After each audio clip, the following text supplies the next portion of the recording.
Bonjour à toutes et à tous, bienvenue dans cette nouvelle vidéo. J'espère que vous allez bien. Aujourd'hui, on va parler de la maladie et des 5 pièges dans lesquels on peut tomber facilement lorsqu'une maladie arrive dans notre vie. Le but en voyant ces 5 pièges, c'est de parvenir à une guérison totale, c'est-à-dire une guérison intérieure et non pas partielle parce que physique, qui permet ainsi de ne plus être sujet à cette maladie. Le premier piège, c'est la plainte. Lorsqu'on se plaint, on vient dire à Dieu, à l'univers qui est pur amour, on vient lui dire « Je ne comprends pas pourquoi tu m'as envoyé cela, cela n'est pas juste pour moi ». Lorsqu'on se plaint, on va à l'encontre du chemin que Dieu a tracé pour nous.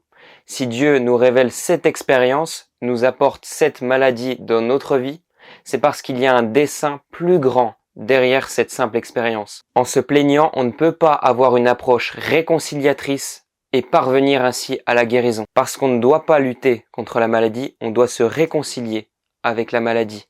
Et on doit par contre lutter contre cette part d'ego, cette part de personnalité en nous, qui nourrit encore la maladie et qui la fait rester. Mais je vais y venir plus en détail dans la suite de la vidéo. En se plaignant également, on attire l'attention des autres. Oh le pauvre, il a cela qui arrive dans sa vie. Non, non. Ça, c'est une bénédiction.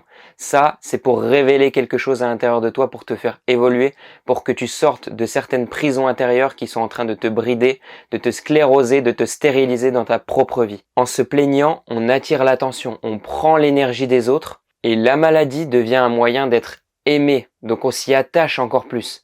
Donc ça devient une raison de garder cette maladie. On peut s'y enfermer et du coup réellement avoir de gros soucis par la suite parce que ça ne peut pas se résoudre puisqu'on s'y attache. Je sais qu'il y a beaucoup de gens qui tombent malades et oui, bien sûr, à premier coup c'est pas facile. Oui, bien sûr, c'est difficile.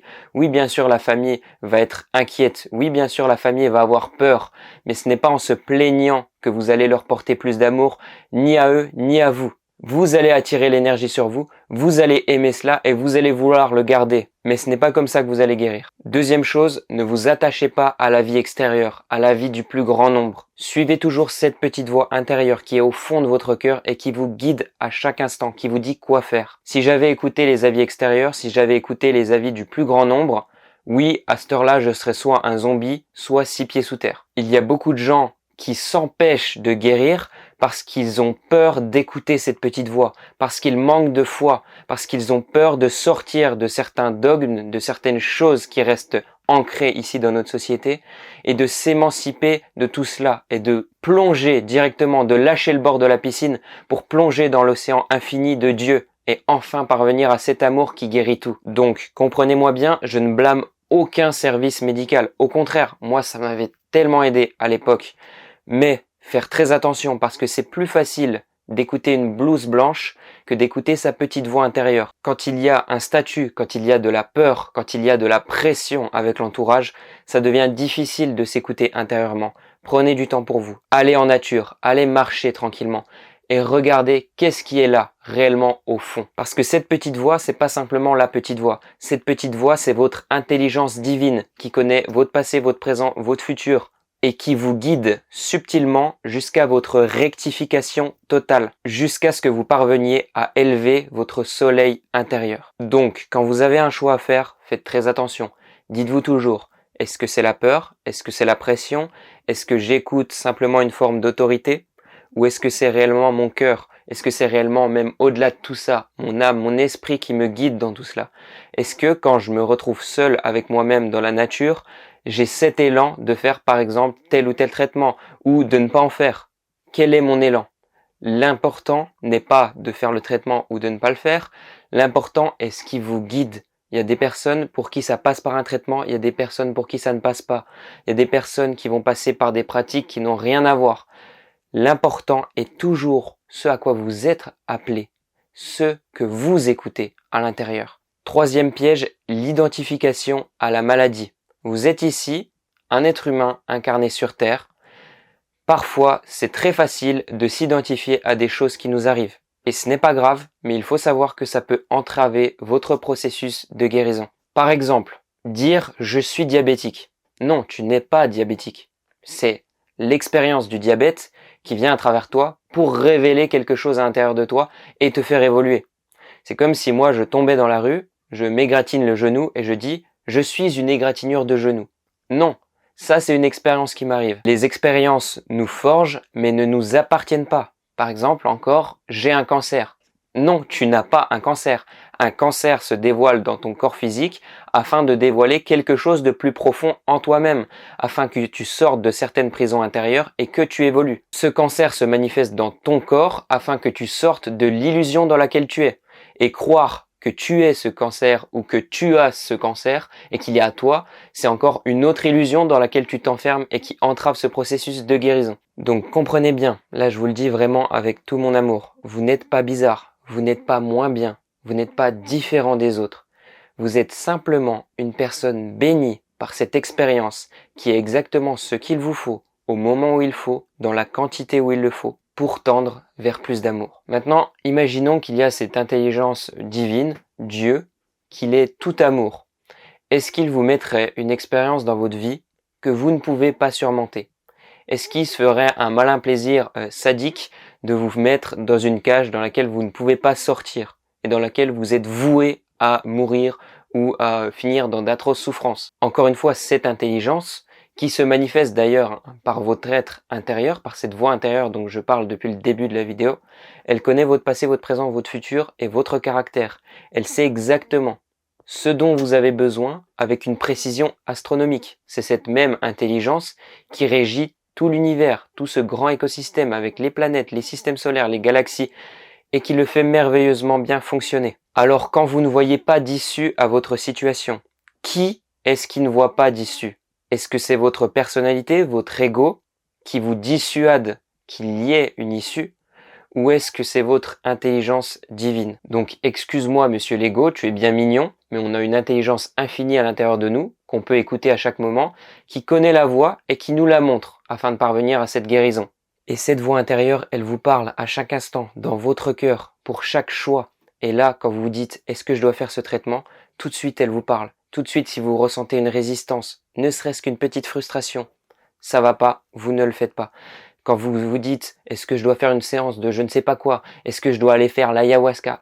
Que ce soit un truc spirituel ou pas spirituel, elle vous parle à chaque fois. Et c'est très important de l'écouter. Quatrième point, toute maladie qui se forme ici dans la chair est d'abord le fruit de pensées égotiques et d'émotions égotiques. Par pensée et émotions égotiques, je veux dire des pensées et des émotions qui ne sont pas depuis un espace d'amour, qui sont par exemple de l'avidité, du désir, de l'égoïsme, de la peur. Il y en a beaucoup, mais elles se rejoignent toutes sur une seule et même chose, c'est qu'elles divisent encore plus à l'intérieur de vous, qu'elles créent des séparations, que ces états d'âme, en fait, vous rendent davantage malheureux. Donc trouvez de quelle source boueuse vous vous abreuvez encore et vous vous rendez malade. Je vais vous prendre un exemple tout simple. Moi, je suis tombé malade à cause d'une sexualité qui était débridée. Ce qui m'a réellement permis de parvenir à la guérison, c'est de prendre conscience que les désirs que j'émettais était ce qui créait le désordre, la disharmonie dans mes cellules et créait la maladie. J'ai fait des changements alimentaires et pourtant c'est revenu. À partir du moment où j'ai pris en compte cela, ça a été différent. Et c'est encore différent à l'heure d'aujourd'hui. Le problème, c'est que parfois on se rend pas compte à quel point on est malade dans nos pensées, dans nos désirs, et on perpétue ce mode de fonctionnement, parce que c'est normalisé dans notre société. Alors, interrogez-vous de la manière la plus sincère possible. Quel péché alimente encore cette maladie? Et par péché, je veux dire réaliser une action en dehors de sa propre vérité intérieure, en dehors de cet espace d'amour. En projetant par exemple des désirs sexuels, je ne suis pas dans l'amour, je suis dans la recherche d'assouvissement d'une pulsion au détriment de la volonté de quelqu'un d'autre. Donc c'est vraiment quelque chose qui est en dehors de l'amour. Donc en projetant ça, je reçois aussi la même chose. J'envoie du caca, je reçois du caca. Si vous avez du mal à trouver la cause derrière la cause, en réalité, c'est peut-être que vous n'avez pas envie de trouver. Moi, je sais que je me voilais la face parce que ce type de comportement me faisait encore plaisir et donc du coup, je ne cherchais pas vraiment à arrêter cela. Et ça, c'est très dangereux. Ah non, non, mais ça, c'est trop insignifiant, c'est pas ça, c'est sûrement pas ça. Et puis en plus, j'aime encore bien m'adonner à ce type de comportement, donc je vais continuer. Non. Là, dès qu'il y a ne serait-ce qu'un petit truc où vous avez un doute, mettez-le au clair. Débarrassez-vous-en de ces désirs, de ce n'importe quoi, de ces peurs, peu importe de quelle chose il s'agit, dès que c'est de nature égotique, donnez-le à Dieu. Dites, d'accord, j'ai compris que j'avais tout cela, maintenant, Dieu, montre-moi la voie pour que je me déleste de tout cela pour que enfin je puisse t'accueillir à pleine brassée. Ce qu'il faut savoir aussi dans la maladie, c'est qu'elle apparaît pas à n'importe quel endroit. Ça apparaît toujours par analogie. Ça apparaît à des endroits pour révéler à l'intérieur de nous ce qui va pas. Si vous avez quelque chose à la tête, peut-être que vous pensez trop, peut-être que vous êtes trop rationnel, peut-être que vous êtes trop brouillé, justement, dans votre espace mental. Si ça apparaît dans d'autres endroits, de la même façon, il y a une analogie et on peut vite la comprendre. Vous avez des craquements sur votre ventre, des vergetures, ça veut dire qu'il y a un craquage aussi intérieur. C'est toujours de façon analogique, de façon imagée. Et dans tous les cas, la meilleure chose qu'on puisse faire, c'est agir depuis cet espace de vérité intérieure, depuis cet espace d'amour, parce que c'est la seule solution à tous les maux. Et une fois que vous entreprenez ce processus de vous aider vous-même, de tendre vers plus d'amour, et ben là, vous êtes aidé en retour. Aidez-vous et le ciel vous aidera. Dieu ne vous laisse jamais sans rien. Si vous y allez avec de l'amour, de la volonté, que vous recherchez sincèrement, que vous faites une démarche saine et concrète, que vous mettez en action dans votre vie, là, ici et maintenant, tous ces changements, Dieu ne peut pas résister. Et c'est là que les miracles peuvent survenir. Maintenant, pour moi, la clé de la guérison, c'est vraiment de comprendre ça. Le problème, c'est-à-dire la maladie, se crée sur un niveau de fréquence dans votre vie. Ok ? Pourquoi est-ce que vous êtes dans ce niveau de fréquence ? C'est à cause, comme on l'a dit, de pensées égotiques ou de désirs égotiques, d'émotions égotiques qui font que vous vous maintenez à cette fréquence. En gros, ça suscite de la peur ou du désir ou de la tension ou de la frustration ou de l'avidité et ça vous plonge dans un état de non-amour. Donc ça vous maintient à cette fréquence de non-amour. Le problème, la maladie se crée au niveau de cette fréquence. Dès que vous évoluez, qu'est-ce qui se passe ? Vous n'êtes plus sur la même ligne où le problème s'est créé. Donc vous n'êtes plus sujet à cette maladie, à ce problème. Vous êtes guéri. Donc la guérison ne vient pas par la résolution extérieure de la situation, en enlevant les symptômes, en enlevant la maladie extérieurement, physiquement. Elle vient par l'évolution intérieure. Donc 5e point, le piège, c'est de garder un mode de vie qui vous maintient dans cette fréquence-là. Adoptez un mode de vie avec amour. Mangez sainement, mangez avec amour. Prenez du temps avec des personnes qui vous inspirent et qui vous font tendre vers plus d'amour. Pas des personnes qui vous renvoient dans cette fréquence-là. Ne fuyez pas ces personnes, aimez-les de tout votre cœur. Mais créez un écosystème autour de vous qui vous fait tendre toujours vers plus d'amour. C'est simple. Adoptez un mode de vie qui est en lien avec ce qu'il y a à l'intérieur, en écoutant cette voix intérieure. Pratiquez par exemple le pranayama, la respiration profonde. Ça aide à dégager les choses qui sont à l'intérieur, à faire de la place pour accueillir de nouvelles informations et ensuite pouvoir avoir un nouveau point de vue de la situation. Avec plus de recul, avec plus de conscience. Travaillez dans quelque chose que vous aimez, écoutez cette voix intérieure. Et d'ailleurs, le travail peut être la cause de la maladie. Parce que si tous les matins vous vous réveillez, que vous ne vous écoutez pas, que vous allez par frustration, que vous allez à contre-cœur, qu'est-ce que ça crée à l'intérieur de vous ? Votre corps, c'est le reflet de votre conscience, c'est le reflet de vos pensées, de vos émotions.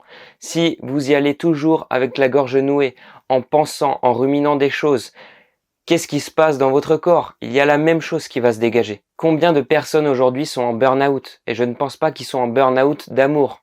Ils sont en burn-out de contre-cœur, de frustration. Changez tout votre mode de vie pour être le moins frustré possible. Parce que la frustration amène les émotions néfastes. Et avoir un mode de vie adapté à son intérieur, ça veut pas dire ne rien faire. Ça, c'est encore de la fainéantise. C'est encore l'ego qui veut rien foutre, qui veut rester sur le canapé. Non. C'est juste écouter ce pourquoi on a l'appel intérieur, ce pourquoi on a l'élan. Par exemple, là tout de suite j'ai envie de jouer du piano, je vais me mettre à jouer du piano. Je ne vais pas faire une action à contre-cœur. Et c'est ça justement qui me rend le plus productif. Parce que quand j'écoute cet espace d'amour, je fais exactement la volonté de Dieu ici sur terre. Et lui qui connaît tout, le passé, le présent, le futur, comme je vous l'ai très bien dit plusieurs fois dans cette vidéo, il sait exactement ce qu'il faut faire à ce moment-là. Donc vous devenez réellement libre à partir du moment où vous vous mettez au service, où vous écoutez cette voix intérieure. Et c'est là, quand on fait tout ce déconditionnement, quand on change tout notre mode de vie, qu'on déblaye, qu'on enlève toutes les actions qu'on faisait à contre-cœur, qu'on regarde sincèrement dans les désirs, dans les pensées, est-ce qu'il y a quelque chose où il y a encore une grosse part d'ego, ou quelque chose qui est néfaste, qu'on le sent, que ça nous pèse, même si parfois les liens qui nous pèsent le plus sont aussi ceux qu'on aime le plus, auxquels on est le plus attaché, auxquels on prend le plus de plaisir. C'est pour ça qu'il faut être honnête envers soi-même.